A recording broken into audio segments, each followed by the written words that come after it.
Сәлеметсіздер ме, құрметті көрермендер? Сіздерді өмірлік хикаялар арнасында көргенімізге қуаныштымыз. Ең алдымен, бізге жазыңыздаршы. Сіз қай өңірден бізді тыңдап отырсыз? Қай қала, қай ауыл? Пікірге қалдырыңыздар, бізге өте қызық. Бұл арнада біз сіздермен бірге өмірдің түрлі қырларын, адам тағдырындағы күтпеген сәттерді, және жүрекке әсер ететін шынайы оқиғаларды бөлісеміз. Әрбір хикая, бір сабақ, бір өмірлік тәжірибе. Ал сіз ше? Осындай өмірлік оқиғаларды тыңдағанды ұнатасыз ба? Мүмкін өз басыңыздан өткен қызықты немесе әсерлі жағдай бар ма? Оны да пікірге жаза кетіңіз, біз міндетті түрде оқимыз. Ендеше ыңғайланып отырыңыздар, бүгінгі ерекше хикаямызды бірге тыңдайық. Бастаймыз. Аян үшін бұл күн әдеттегіден ерекше басталды. Таңертеңгі автобуста ол кездейсоқ бір қыздың аяғын басып кетті. Кешіріңіз, деді ол абдырап. Кешірмеймін, деді қыз жымиып. Бірақ кофе алып берсеңіз, ойланып көремін. Осылайша олардың таныстығы басталды. Қыздың аты Айсана. Ол өткір тілді, бірақ жүрегі жұмсақ жан еді. Аян тыныш, сәл аңғал, бірақ адал жігіт. Кофе үстінде олар күліп әзілдесіп отырды. Бір-біріне бейтаныс адамдар болғанымен сөйлесу жеңіл еді. Сен өмірде не қалайсың? Деп сұрады Айсана. Шынымды айтсам біреуді жоғалтпау, деді Аян ойланып. Айсана үнсіз қалды. Оның көзінде бір сәтке мұң жылт етті. Күндер өте келе, олардың қарым-қатынасы тереңдей түсті. Бірақ Айсана бір нәрсені жасырып жүргендей еді. Бір күні Аян оның телефонында бейтаныс нөмірден келген хабарламаны байқап қалды. Саған уақыт аз қалды. Бұл не? Деді Аян алаңдап. Ештеңе емес, жай қалжың, деді Айсана тез жауап беріп. Бірақ ол өтірік айтқанын өзі де сезді. Кешке қарай Айсана жалғыз отырғанда сол нөмірге қайта хабарласты. Мен бәрін тоқтатамын дедім ғой, деді ол сыбырлап. Енді кеш, деді ар жағындағы дауыс. Сен шындықтан қаша алмайсың. Аян бұл әңгімені естіп қойды. Аян шындықты білгісі келді. Ол Айсананың өткенін зерттей бастады. Сөйтсе, Айсана бұрын бір үлкен компанияда жұмыс істеген. Ол компания заңсыз істермен айналысқан екен. Айсана сол құпияны әшкерелемек болған, бірақ оның ең жақын досы жұмбақ жағдайда қайтыс болған. Мен кінәлімін, деді Айсана көз жасын тыя алмай. Егер мен үндемегенде, ол тірі болар еді. Аян оның қолын ұстап. Жоқ, сен кінәлі емессің. Кінәлі қорқақтар мен зұлымдар. Бірақ сол сәтте сыртта көлік тоқтады. Қара киімдегі адамдар есікті бұзып кірді. Уақыт бітті. Қашу мүмкін емес еді. Бірақ таңдау бар еді. Аян Айсананы терезе жаққа итеріп. Жүгір, деді. Жоқ, мен сені тастамаймын. Бұл сенің мүмкіндігің. Өмір сүру мүмкіндігің. Көздері түйісті. Сол сәтте бәрі айтылғандай болды. Айсана жүгіріп кетті. Аян артта қалды. Бірнеше айдан кейін Айсана шағын қалада жаңа өмір бастап кетті. Бірақ өткеннің ізі өшпеді. Ол бір күні поштадан хат алды. Ішінде тек бір сөйлем жазылған. Мен тірімін. Айсана жымиып көзінен жас шықты. Демек, бұл әлі соңы емес. Айсана хатты қолында ұзақ ұстап тұрды. Мен тірімін. Бұл екі сөз оның бірнеше ай бойы жинап келген барлық қорқынышы мен үмітін бір сәтте оятты. Аян, деді ол сыбырлап. Ол өлді деп ойлаған. Жоқ, нақтырақ айтқанда өзін солай сендірген. Себебі басқаша ойлауға жүрегі шыдамаған. Сол күні кешке ол қаладағы жалғыз интернет кафеге барды. Ескі компьютердің алдында отырып, хаттағы штрих-кодты тексере бастады. Хат анонимді пошта арқылы жіберілген, бірақ бір кішкентай деталь көзге түсті: жіберілген аймақ коды. Бұл код оның өткен өміріне тиесілі қалаға апаратын. Демек, бәрі әлі бітпеген. Айсана сол түні ұйықтамады. Таң ата ол шешім қабылдады. Ол қайта оралады. Аян тірі еді. Бірақ бұрынғы Аян емес. Оны сол күні алып кеткен адамдар оны өлтірмеді. Олар үшін ол қауіп емес, құрал еді. Қараңғы бөлме. Суық жарық. Қатты дауыс. Біз сенің кім екеніңді білеміз. Сен ешкім емессің. Бірақ сен арқылы біз біреуге жете аламыз. Аян үнсіз қалды. Айсана қайда? Білмеймін деді ол баяу. Соққы. Тағы да. Күндер өтті. Уақыт сезімі жоғалды. Бірақ бір нәрсе өзгермеді, Аян ештеңе айтпады. Бір күні оған ұсыныс жасалды. Бізге жұмыс істейсің. Сонда тірі қаласың. Ал егер бас тартсам, онда сен де, ол да өледі. Бұл таңдау емес еді. Бұл тұзақ еді. Аян басын төмен түсірді. Мен келісемін, бірақ оның көзінде басқа шешім тұрған еді. Айсана қалаға оралғанда бәрі өзгерген сезді. Бірақ кейбір нәрселер өзгермеген. Сол бір кафе. Сол бір көше. Сол бір иіс. Ол барынша сақ болды. Ескі таныстармен кездеспеді. Тек бір адамды іздеді Аянда. Бірақ оны табу оңай болмады. Бір күні кешке ол өзін біреу бақылап жүргенін сезді. Қадамдар. Көлеңке. Тыныс. Кім бар? Деді ол бұрылып. Үнсіздік. Бірақ бірнеше секундтан кейін артынан дауыс шықты. Сен өзгермепсің. Айсана қатып қалды. Бұл дауыс Аян. Ол баяу бұрылды. Аян оның алдында тұрды. Бірақ оның көзі бұрынғыдай емес еді. Суық, терең, жасырын. Сен тірісің, деді Айсана көзіне жас алып. Иә, деді Аян қысқа ғана. Өкінішке қарай. Не болды саған? Аян үнсіз қалды. Сосын жай ғана айтты. Сен бұл жерден кетуің керек.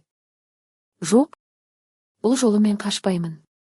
Сол сәтте айналада шамдар сөнді. Қадамдар көбейді. Кеш қалдың, деді Аян. Қара киімді адамдар тағы да пайда болды. Бірақ бұл жолы бәрі басқаша еді. Аян алға шықты. Тоқтаңдар, деді ол. Олар тоқтады. Айсана таң қалды. Сен олармен біргесің бе? Аян жауап бермеді. Бұл менің тапсырмам, деді ол салқын үнмен. Оны алып кету. Аян, сен не айтып тұрсың? Бір сәтке олардың көздері түйісті. Сол сәтте ғана Айсана шындықты түсінді. Аян өзгерген. Бірақ толық емес. Сен ойнап тұрсың, иә, деді ол ақырын. Аян өте баяу сыбырлады. Маған сен. Келесі секундта ол кенеттен бұрылып, қасындағы адамды соққыға жықты. Жүгір. Атыс басталды. Қараңғы көше. Айқай. Дыбыс. Қорқыныш. Айсана жүгіріп бара жатты. Артында Аян. Ал артында өлім. Олар ескі қоймаға тығылды. Айсана ентігіп тұрды. Сен кімсің енді? Деді ол. Аян қабырғаға сүйеніп отырды. Мен өзімін. Бірақ олар мені басқа адамға айналдырғысы келді. Ал сен? Мен оларға сендірдім. Үнсіздік. Неге? Деді Айсана. Себебі бұл жалғыз жол еді. Ішінен жою үшін. Айсана оған ұзақ қарады. Мен саған сенгім келеді, Аян күлімсіреді. Әлсіз? Онда сен. Сырттан дыбыс шықты. Олар табылды. Қоймадан қашып шыққаннан кейін Аян мен Айсана ақыры ұйымның ең үлкен құпиясына жетті. Бұл жай ғана қылмыстық топ емес еді. Бұл адамдардың тағдырын басқаратын жүйе. Олар адамдарды өлтірмейді, деді Аян. Онда не істейді? Деді Айсана. Олар адамдарды өзгертіп жібереді. Экранда ондаған адамның деректері тұрды. Жаңа есімдер. Жаңа өмірлер. Жаңа шындық. Мен де солардың бірімін, деді Аян баяу. Айсана қатып қалды. Жоқ, сен өтірік айтып тұрсың, менің өткенімнің жартысы жалған. Олар мені қайта жазды. Олар ұйымның негізгі серверін жоюға шешім қабылдады. Бұл бәрін тоқтатудың жалғыз жолы еді. Бірақ жүйе ішінде бір қорғау бар еді. Егер біз оны бұзсақ, деді Аян, мен тірі қалмаймын. Неге? Деді Айсана айқайлап. Себебі менің миым сол жүйемен байланыстырылған. Үнсіздік. Ауыр. Қысым. Таңдау. Басқа жол бар ма? Деді Айсана сыбырлап. Жоқ. Айсана көз жасын тия алмады. Мен сені қайта таптым, енді қайта жоғалтам ба? Аян жақындап келді. Сен мені жоғалтпайсың. Сен мені босатасың. Жүйе іске қосылды.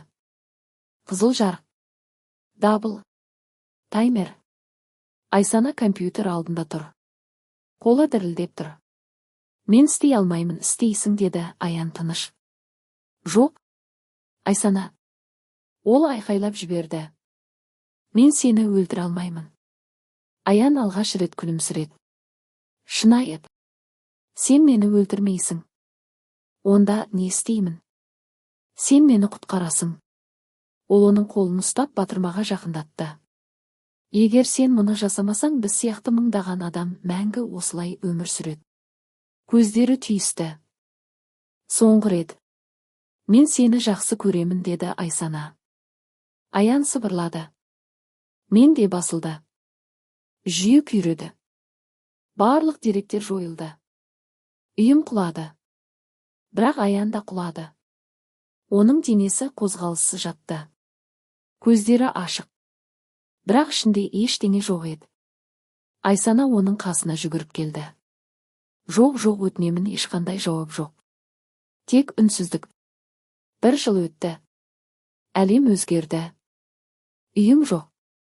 Шындық ашылды. Айсана жалғыз. Ол бұрынғыдай емес. Күлмейді. Сирек сөйлейді. Бір күні ол сол баяғы кафеге келді. Сол үстел. Сол орын. Ол баяу отырды. Ал оның алдында бос орындық. Сен уәде бергенсің, деді ол сыбырлап. Жел терезені сәл қозғады. Бір сәтке оған біреу отырғандай көрінді. Бірақ ешкім жоқ еді. Айсана көзін жұмды. Көзінен жас ақты. Мен сені құтқардым, бірақ өзімді жоғалттым, жүйе күйреді. Экрандар бірінен соң бірі өшіп жатты. Қызыл жарық жыпылықтап соңғы рет сөнді. Аян құлады. Айсана оның жанына тізерлей отырып, оны құшағына алды. Жоқ, өтінемін, сен маған бұлай кете алмайсың. Аянның көзі жартылай ашық еді. Бірақ ол ештеңе көрмейтіндей. Сен айттың ғой, бұл соңы емес, деп, деді Айсана даусы дірілдеп. Жауап жоқ. Тек әлсіз тыныс, сосын ол да жоғалды. Айсана айқайламады. Ол тек басын оның кеудесіне қойып ұзақ уақыт қозғалмай отырды. Сол сәтте әлемде еш дыбыс болмағандай еді. 6 ай өтті. Әлем шынымен өзгерді. Құпия үйім туралы ақпарат тарады. Көп адамдар өздерінің жалған өмірде жүргенін білді. Біреулер жаңа өмір бастады. Біреулер шындықты қабылдай алмады. Ал Айсана ол өмір сүріп жүрді. Бірақ толық емес. Ол бұрынғы қаладан көшіп кеткен. Тыныш жерге.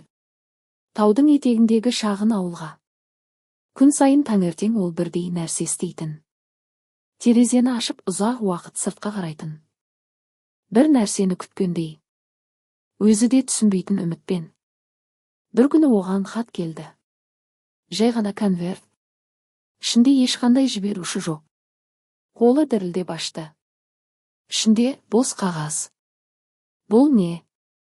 Деді ол күбірлеп. Бірақ қағазды жарыққа жақындатқанда әлсіз көрінетін жазу байқалды. Есіңде ме? Кофе. Айсана қатып қалды. Бұл сөз, бұл олардың алғашқы кездесуі. Жоқ, бұл мүмкін емес. Ол дереу қалаға қайтуды шешті. Қала өзгермеген. Бірақ Айсана өзгерген. Ол бұрынғы кафеге келді. Сол үстел. Сол орын. Ол отырды. Жүрегі қатты соғып тұрды. 1 минут. 2 минут. 10 минут. Ешкім келмеді. Мен тағы да өзімді алдап тұрмын ба, деді ол күліп, бірақ көзінде жас тұрды. Ол орнынан тұрып кетпек болды. Сол сәтте артынан бір дауыс шықты. Сен әлі де кешігесің. Айсана қатып қалды. Бұл дауыс баяу бұрылды. Оның алдында бір жігіт тұрды. Ұқсайды. Өте қатты ұқсайды. Бірақ кешіріңіз, деді ол жігіт сыпайы. Сіз мені біреумен шатастырып тұрған сияқтысыз. Айсана үнсіз қалды. Сіздің атыңыз, деді ол әрең, Аян емес пе? Жігіт сәл ойланып қалды. Жоқ, менің атым Арман. Жүрек бір сәтке тоқтап қалғандай болды. Бірақ, деді ол, сізді бір жерден көргендеймін. Айсана күлімсіреуге тырысты. Көзінен жас ағып тұр. Иә, мүмкін. Біз таныспыз ба? Ұзақ үнсіздік. Бұл таңдау еді. Шындықты айту ма, әлде оны қайтадан жоғалтпау ма? Айсана терең дем алды. Жоқ, деді ол ақырын. Біз таныс емеспіз. Жігіт басын изеді. Онда танысайық. Ол қолын созды. Арман. Айсана оның қолына қарады. Бұл сол қол. Сол жылу. Сол адам. Бірақ басқа өмір. Ол қолын берді. Айсана. Сол түні Айсана ұйықтай алмады. Ол бәрін түсінді. Жүйе жойылғанда бәрі өшірілмеген. Кейбір адамдар қайта жазылған. Аян аман қалған. Бірақ ол енді Аян емес. Ол жаңа адам. Жаңа есім. Жаңа өмір. Ешқандай ауыр естелік жоқ. Ешқандай қорқыныш жоқ. Ешқандай Айсана жоқ. Көзінен жас ақты. Бұл жақсы ма, әлде жаман ба? Келесі күні олар қайта кездесті. Арман күліп тұрды. Еркін. Жеңіл. Саған кофе ұнай ма? Деді ол. Айсана күлімсіреді. Иә. Олар бірге отырды. Әңгіме жеңіл болды. Қарапайым. Тыныш. Бірақ әр сөздің астында ауыр өткен өмір жатты, тек біреу үшін ғана. Сен бір түрлі танысың, деді Арман. Қарасам бірдеңе есіме түсетін сияқты. Айсана оған қарады. Бұл сол сәт. Ол бәрін айта алады. Немесе бәрін іште сақтай алады. Ол баяу жымиып. Мүмкін біз бұрын кездескен шығармыз. Арман да жымиып. Онда бұл жақсы кездесу. Күн батты. Қала шамдары жанды. Кафеде екі адам отыр. Бірі бәрін есінде сақтаған. Бірі бәрін ұмытқан. Бірақ екеуі де қайтадан бастауға мүмкіндік алған. Айсана ішінен сыбырлады. Бұл жолы мен сені жоғалтпаймын. Тіпті сен мені танымасаң да. Арман оған қарап. Не дедің? Айсана басын шайқады. Ештеңе. Сыртта жел баяу соқты. Ал олардың арасында баяу байқалмайтын.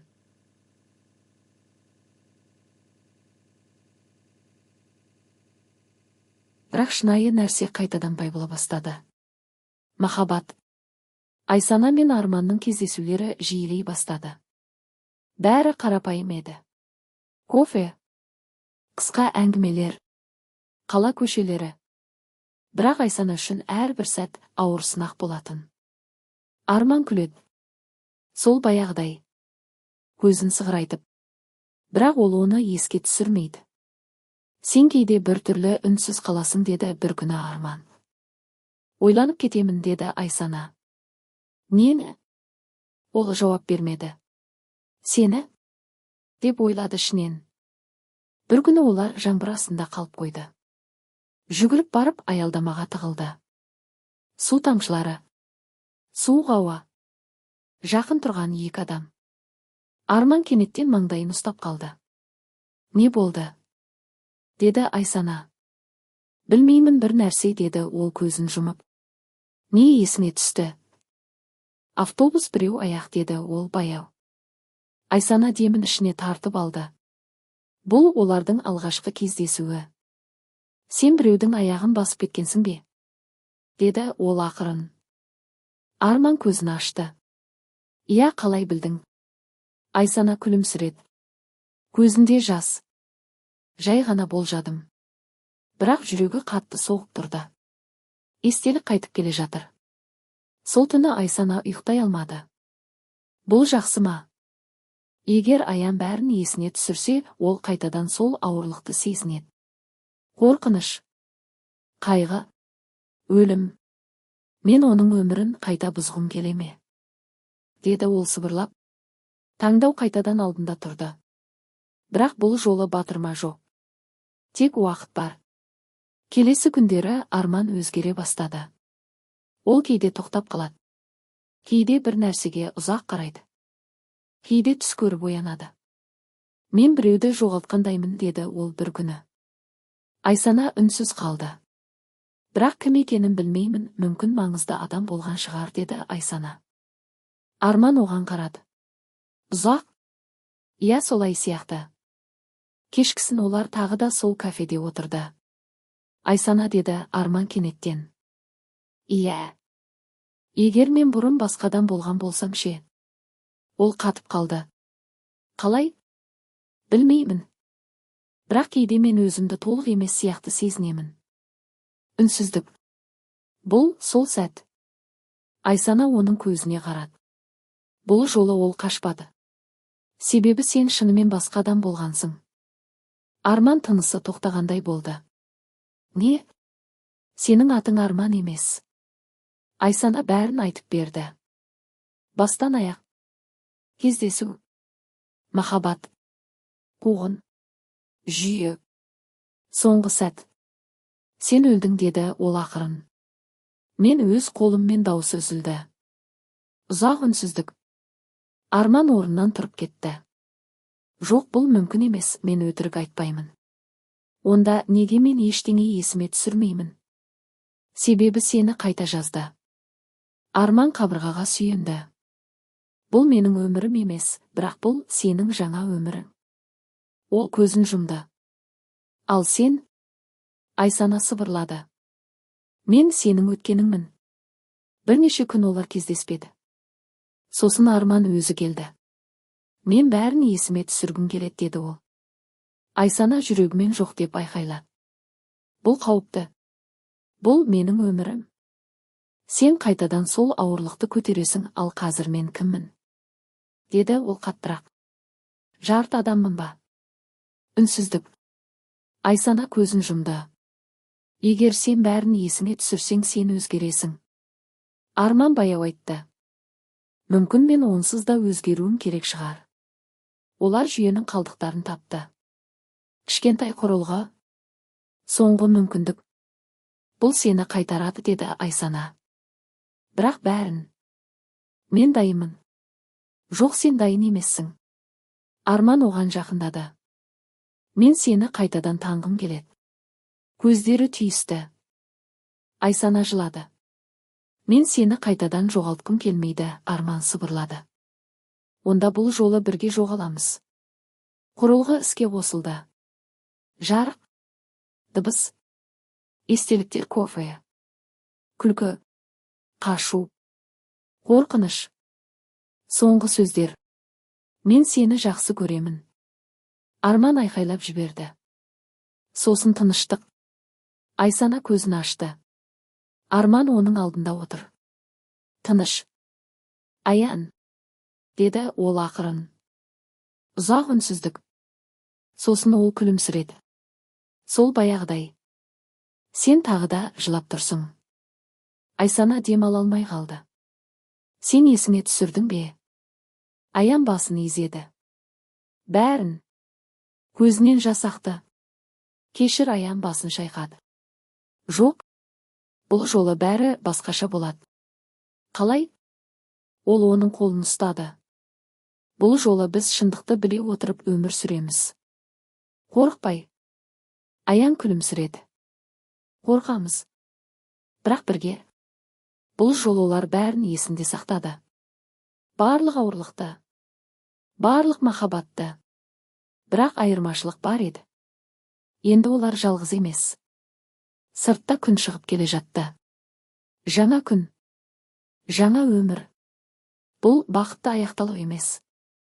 Бірақ үміт бар аяқталу.